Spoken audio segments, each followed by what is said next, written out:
Hey guys, what's up? This is Skitzo and Kiyoko Real Talk 2.0. So, of course you guys know us, obviously, hopefully this isn't your first video, but if it is, we talk about things that just go on in everyday life, I guess you say. Topics. Doesn't necessarily have to be gay, but of course we are gay, so it's somewhat gay related.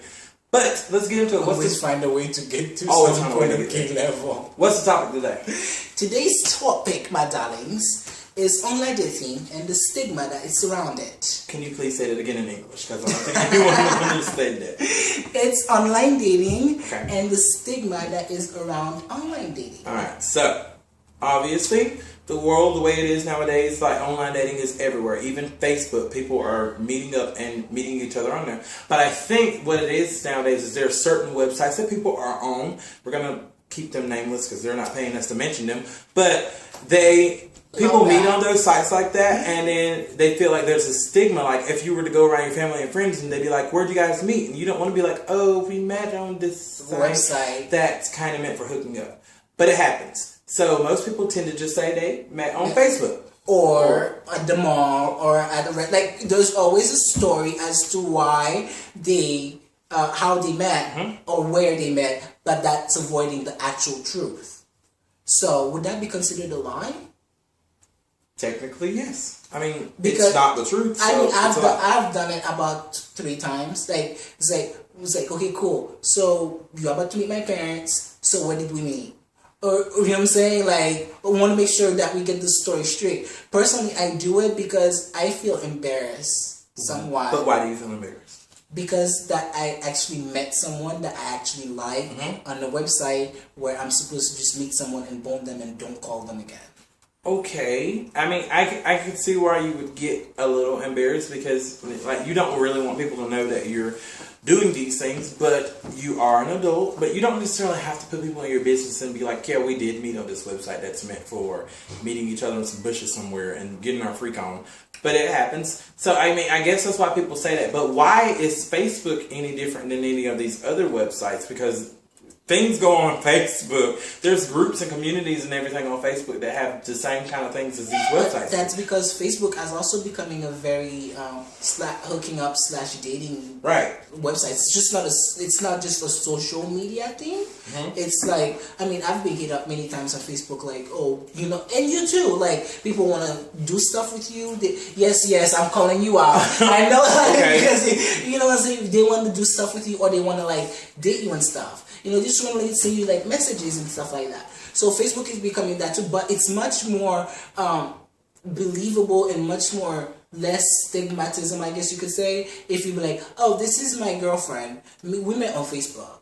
But why? That's the point that I'm trying to get to, is why is Facebook so much, I guess you say, so much socially acceptable or clean than these other sites? Exactly, like clean. Like people think it's just more clean, more acceptable as opposed to the other websites. But when you think about it, you hear on the news all the time these older men or older women who hit up younger men or younger girls and then they're sexually assaulting them.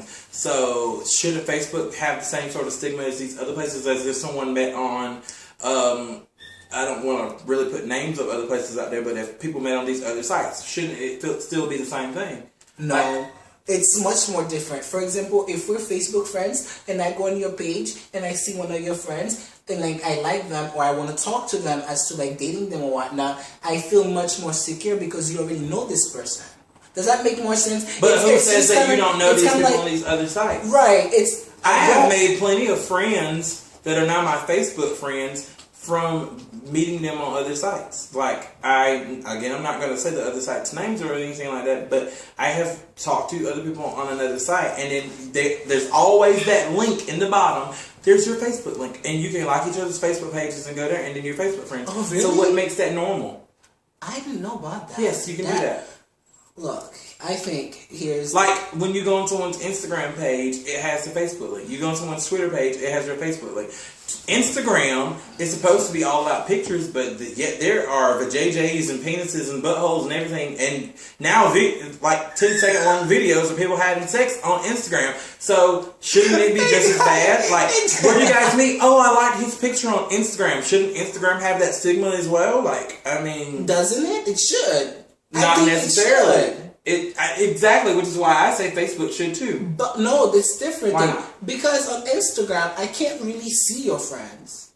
Does that make sense? I can't Yeah, really you see can. the people who follow you. Yeah, you can. You look at the picture, you see who liked it. Let's just say you look at the picture, there's a little red heart, and it says Jimbo liked this picture. You click on Jimbo, that's obviously either your friend or somebody who you allow to be able to view your pictures, and you're going to their page. It's the same difference as going to someone's Facebook page. You seeing who liked it, and you're going to their page. So have you ever met anybody on a website, and then you said, like, when you meet, like, when you introduce them to your friends or your family, and you say that you met somewhere else, so that you guys have, like, a story that really wasn't the fact, but for some reason you weren't really, boom, like, we met online? Right. Okay. I've done it. And I still, to this day, I can't necessarily say that it's right or it's wrong. My question is, why do we feel like we have to lie about it? Like, I mean, I've done it. I just don't know why I feel like as if I had to lie about it. With me, it's embarrassed. It's embarrassed for two reasons. Reason number one, I don't want them to know that. And reason number two, it's like I'm loud, I'm outspoken, like I'm bold, like I'm not a very shy person. I should be able to just walk up to you and be like, you know what, you're good looking. Let's talk. You know, but apparently that is not the case. Exactly. So therefore, it does happen online. And at some point, like, I think if you say, I met on eHarmony, it's more like, oh, okay, cool. That's much more acceptable. That's the point. Why is eHarmony more acceptable than these other sites? Because I'm pretty sure that people are hooking up off of eHarmony. Light bulb. Exactly. People are hooking up. I didn't want to say people's names in these videos, but he did. But people are hooking up on sites like eHarmony and all of those other websites that you see commercials for. Everybody thinks, oh, they're so good because they show commercials of this guy and that girl meeting and they're out having dinner. But when you go to the website, the first thing that happens, you post your picture and you got some crazy nutcase trying to get in your underwear. Like, it happens. So why is that site labeled as a good site as opposed to... Because of, I think, that's another stigmatism. Exactly. I think it's because of the fact that the people that creates it just make it seem so clean. Just like Disney Channel is just so like, ooh, so good, but really, you know, it's really not that cookie cutter if you pay attention to it. So I think it's in between the lines. Does that make sense? So the whole creepy, so like if you say eHarmony and Craigslist, people are much more likely to be like, oh, eHarmony, okay. We know that. That's the good thing. Craigslist, ew, he's a creeper. You know what I'm saying? I think it's because the creator just give you that feeling and that. But that's what I'm saying. Why should Craigslist? Here we go again saying names. I'm trying not to, but I'm only going to use these ones. Why should Craigslist be labeled as clean and eHarmony isn't? Just because the person didn't want to take the time to sit down and fill out 40 questions, which you probably would have to do on eHarmony, as opposed to just making an account on Craigslist, posting what they're looking for, and be done with it. Why is that person a creeper? Because they didn't want to take the time to sit there and answer all these questions. Because it's Craigslist. And the stigma the stigma is bad things happen from Craigslist. Bad things happen from Facebook. But we have not heard any of it. It's on the news every day. Some crazy man has met some girl online and told her that he's a 12-year-old guy because she's a 12-year-old guy, and she goes and meets him and he's really a 50-year-old man. And he takes her somewhere. That's same thing. The problem. You should not be meeting nobody if you're 12 years old anyway. But I'm just saying. So I'm just saying. It even happens. A 20-year-old woman meets this guy on Facebook. They have a TV show about this called what? Catfish. Exactly. People are meeting on Facebook, talking, having conversations, sharing their whole life stories and showing pictures and saying how they're so in love with someone, and then they meet in person and the person is not that person, and then bad things happen. So guess what? That was Facebook. Maybe eventually, when enough bad things happen that tags with Facebook, then eventually there'll be that exact stigmatism for Facebook as well. But so like we met on Facebook, if you think about like, it, when you just turn, I'm pretty sure you can turn on the news just out of the blue right now, and you will hear at least one story about something bad happening from someone on Facebook, but you don't hear anything lately about anything happening to anybody bad on Craigslist. Because of the whole Craigslist killer now you got all these cops and everybody searching through these Craigslist ads to make sure that these people aren't crazy, but nobody's looking through Facebook, even though they're going to say they are. But if you're looking through Facebook, then why the hell does all these things keep happening then? You don't hear about things happening anymore on Craigslist because people are on top of Craigslist. You can't do that. That's just inappropriate. But nobody's shutting down Facebook the exact same way. So maybe... I do love Facebook. I love my Facebook page, but I'm just saying. there's a stigma there, and maybe the stigma shouldn't be there. Maybe the stigma was put in the wrong place. Some people are, I believe I'm going to break it down this way. The reason that people think Facebook is so clean and good and everything is because there's a lot of church groups and a lot of people that go to church and everything on Craigslist. I mean, on Facebook, they're out there, they probably are, but they're out there on Facebook and you're like, oh, we're so great, and I want to show a picture of Katie, or I want to show a picture of Ricardo doing great. But then, nobody's doing that on Craigslist. Nobody's posting, look at the pictures of my kids on Craigslist, they're doing a great job. No, people are posting what they're looking for, and they're direct about it, and they're wrong for that. But people do the exact same thing on Facebook, and it's just flipped over, and nobody says anything about it. Well, that's the only two reasons I can think of. Embarrassment and embarrassment. That's it for me, personally. I